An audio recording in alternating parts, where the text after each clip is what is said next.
Hi guys, welcome to My Guy Reviews. This is My Guy Monkey, and today we are looking at Red Dead Redemption 2 and the elements from other Rockstar games that have built up to make this quite astounding game.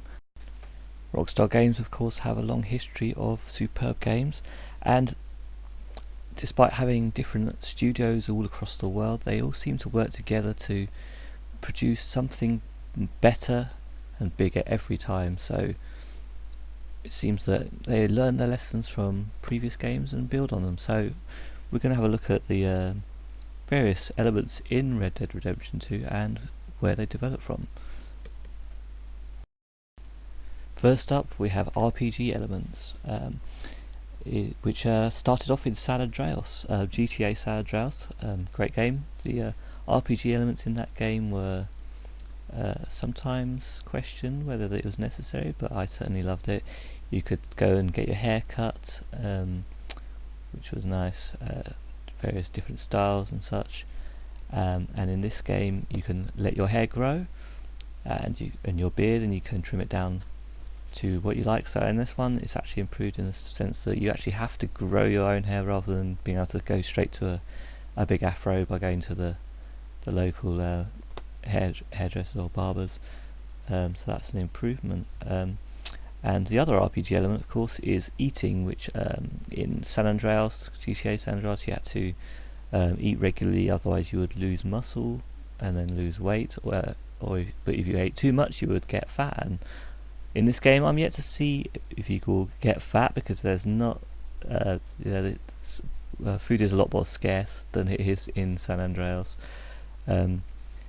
But certainly if you don't eat, it will have a detrimental effect on you, so you will end up being thinner or less fit, depending on how much you eat, and you really need to keep that up. So that's the RPG element.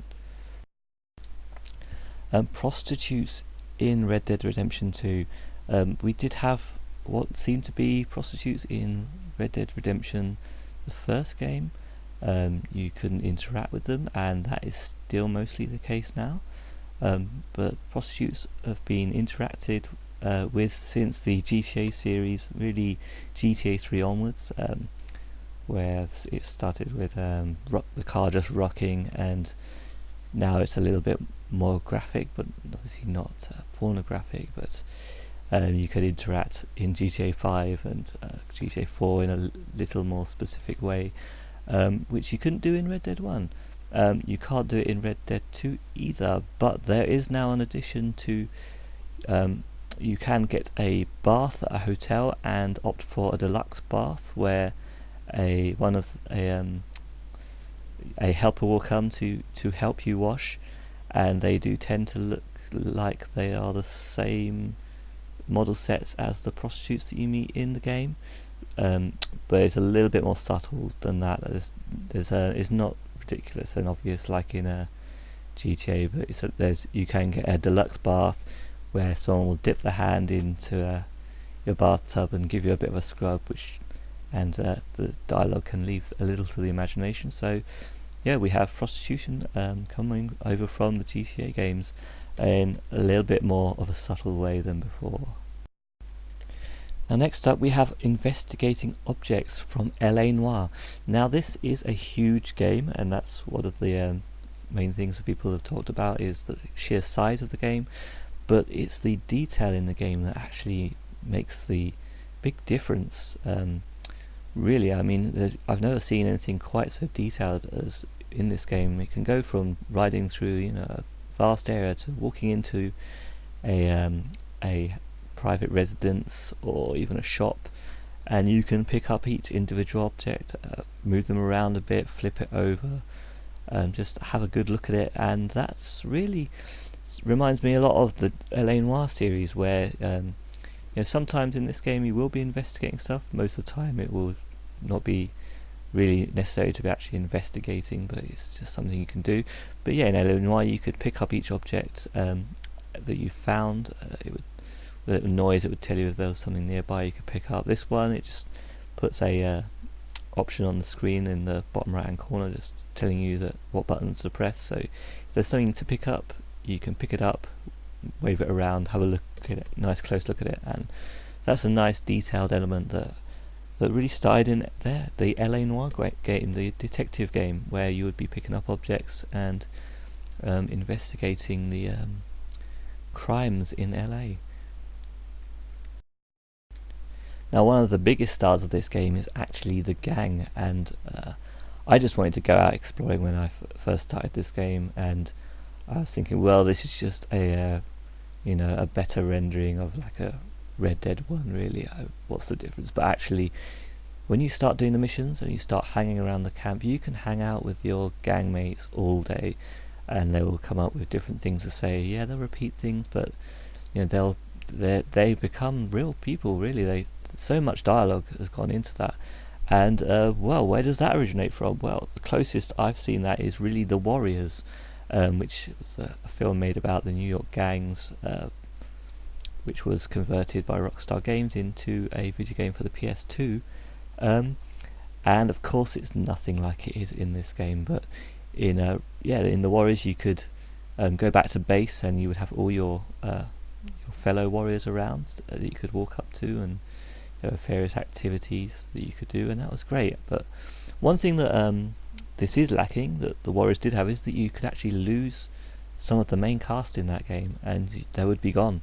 That would be it. But in this game, if one of your camp mates dies, you fail the mission, and you have to restart from a checkpoint and make sure they survive. So you can't really lose gang members like you could in the Warriors, but what you've gained here is that really you've got a hugely detailed cast of just people you can interact with, do missions with, even do little side things with. You can play poker with them, you can play the knifey spoony game with them, you can go fishing with them, and that is all wonderful. And even well, without more spoilers, they'll do all sorts of different things according to what missions you've done, and that is a delight.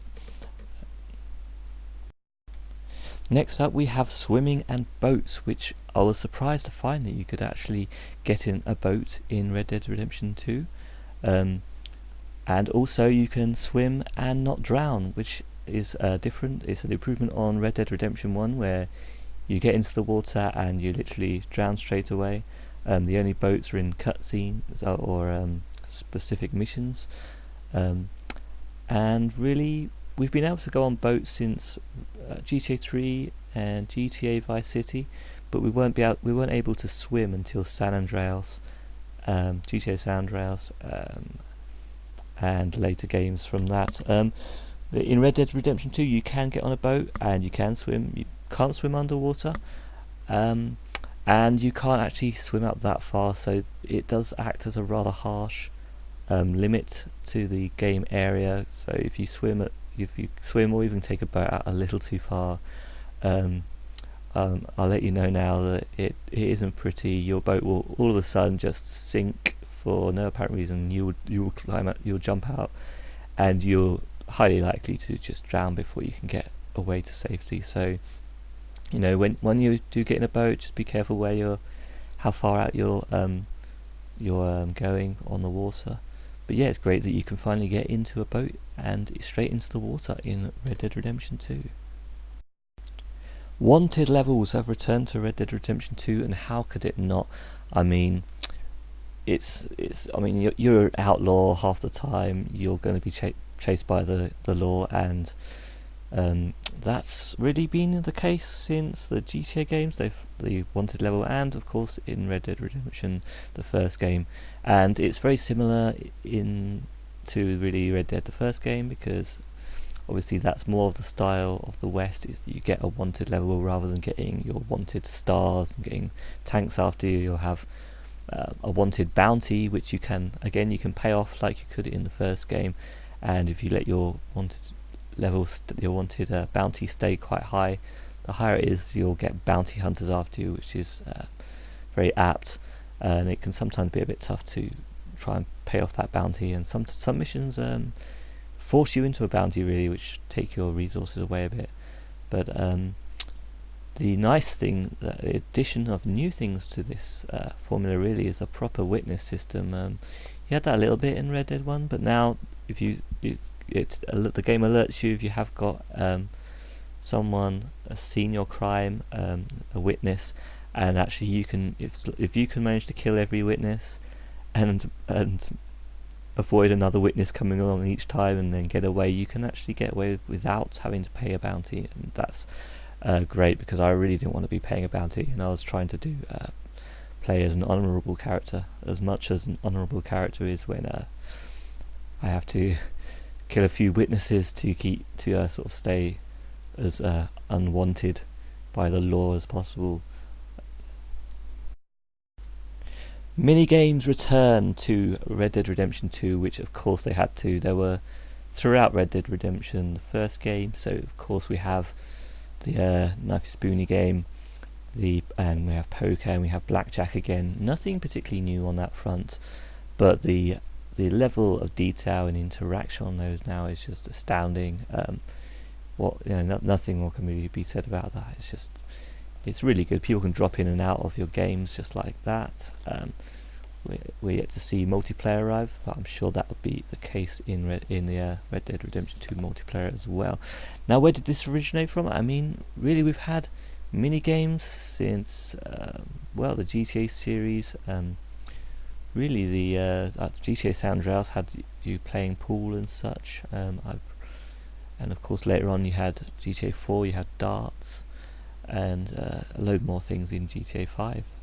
So yeah, we're looking forward to playing online some poker, and seeing if we can bluff our way to victory.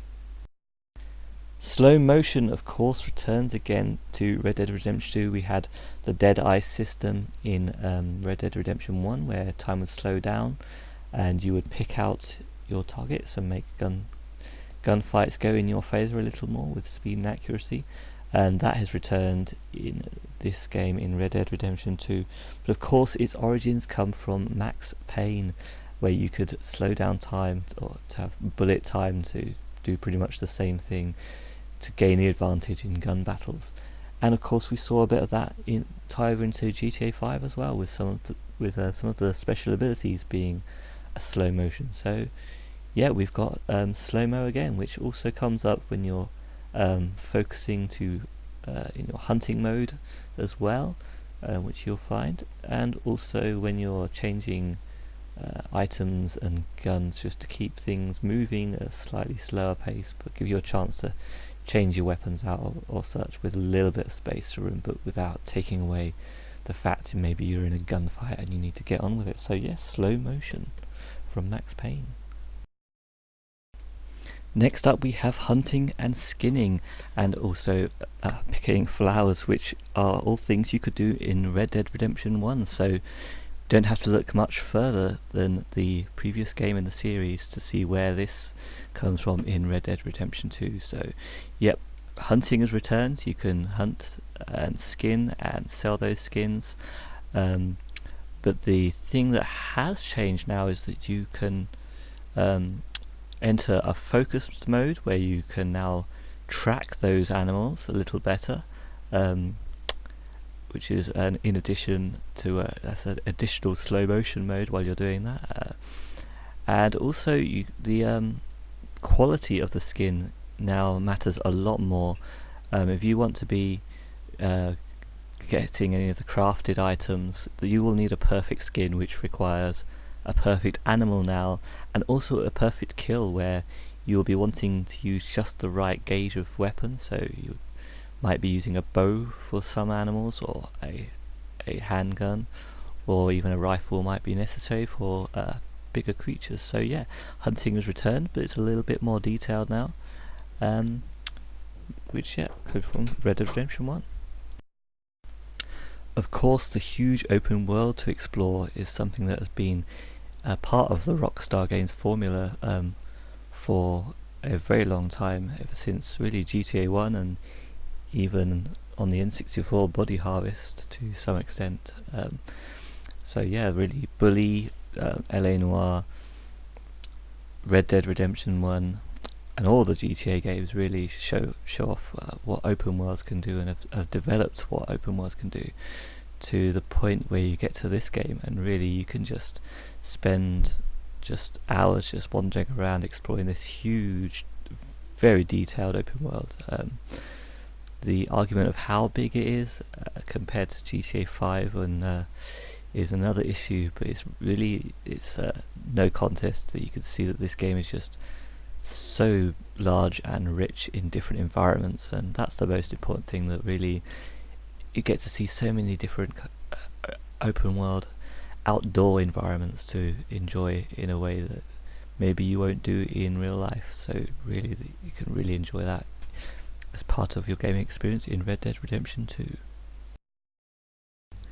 And that leads quite quickly onto mission structure, which was originally started really from the GTA 1 era of games, and has developed. It's gone from being able to having to go to phone booths to pick up your missions and the top-down Grand Theft Auto 1, right down to going to individuals and getting full cutscenes and all that sort of thing. And this has just taken it that one step further. Now the cutscenes will lead in fluidly just by talking to people, and you'll get missions out of nowhere, it seems. Sometimes campmates will tell you where another one of your campmates is out somewhere else in the world, and you will go out there to visit them and find out what they want. Mission before that, really games were not made that way, and that most games these days are made that way, but it wasn't until Grand Theft Auto 1 really that that sort of structure of missions came about. Before, it was just a case of you played a level in order, move to the next one. That all changed with Grand Theft Auto, and Rockstar Games has been a huge part of that change. The day-night cycle. Now this is something that I absolutely love in games. In all of the Grand Theft Auto games, I just love seeing the day turn to dusk and to nighttime. Everything changes, the lights and the people you see wandering around changes, the prostitutes come out at night, and then by the time morning comes, they go away, everything changes again, and you just get that feeling of waking up to a beautiful dawn, sun coming up, and you get that exact same thing in this game. You can also sleep, which is more essential again, like it was in Bully, but it's not quite the same in Bully, where you would pass out though. You're not necessarily going to pass out from not sleeping, but it is a benefit to your health, the same as eating, just to keep your health cores up, because the way that health, energy and Deadeye works now is that you have a main stat for that, but we also have a core you need to keep high, which you can keep high by sleeping and eating in that sort of roleplay element, as we talked about earlier on.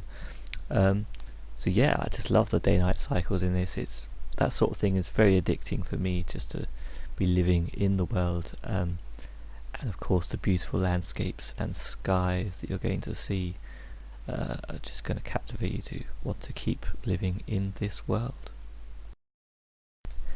And lastly, is an element of real-world locations that aren't exactly direct. Now this has been something they've been doing since GTA 1, and they've done it throughout the GTA series, and of course Red Dead as well, because of course in Red Dead Redemption there are no real place names, they're all fictitious, and the same thing is here, where we don't know exactly where these places are, but you get the feeling and the idea of where they might be located in reality, with of course Red Dead 1 taking place in Texas and Houston, and Texas and Mexico, and maybe Houston, and in this game it looks like we're seeing a bit of the swamplands of Louisiana, possibly the early days of New Orleans, but again it isn't made very obvious at all what those places actually are. And yeah, that really has its origins in the GTA series, where they did things a little differently. They made it a bit more obvious what these places were by having comical names and comical references, such as Vice City, and the reference to Miami Vice for Miami, and San Andreas, which is called San Andreas Fault Line, which goes through California and San Francisco. Um, where in the first GTA game, San Andreas was San Francisco, but is now a state that is in California, it seems. And of course, Liberty City with the Statue of Liberty from New York. Um, so yeah, things aren't quite as obvious. They've got New Austin, of course. There is a real place called Austin, but things are kept a little bit more loose. Um, and yeah, so thank you for joining me. That was a list of elements in our Red Dead Redemption 2 that come from other games, other Rockstar games that have built up in the time that Rockstar have been making games, and all of their development teams across the world. Um, I hope you enjoy the experience for yourself soon, and thank you. Please like, comment, and interact any way that you can. We'd love to hear from you.